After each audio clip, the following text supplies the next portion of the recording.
all of you. I'm the captain on this flight. We'll be departing in a few seconds now. J'avais une belle vie, un métier qui me passionnait. Je pilotais les plus beaux avions du monde vers des destinations incroyables. J'avais le monde à mes pieds. Et puis j'ai perdu le cap. Le monde s'est effondré avec un mot que personne ne veut entendre. Cancer.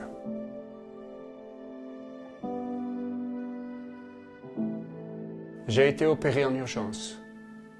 J'en suis sorti avec une énorme cicatrice dans le dos et un rein en moins. Mais je suis surfeur. J'ai appris très tôt que lorsqu'une vague nous renverse, il faut remonter sur la planche. Et c'est ce que j'ai fait.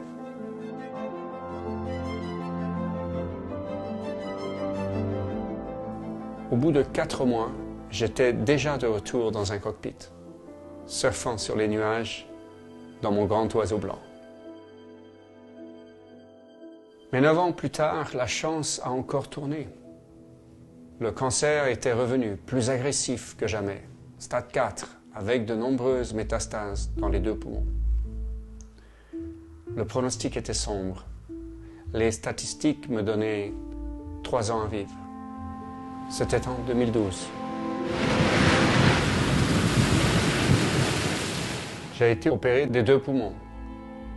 Mais je voulais faire plus, à ma façon, comme un pilote, rationnel, concentré, déterminé. Je me suis plongé dans les thérapies alternatives contre le cancer.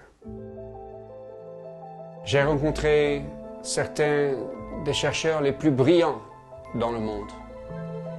Et j'ai mis au point un protocole basé sur ces méthodes complémentaires. J'ai repris le contrôle de ma vie. En voyant mes résultats, mon cancérologue était très étonné.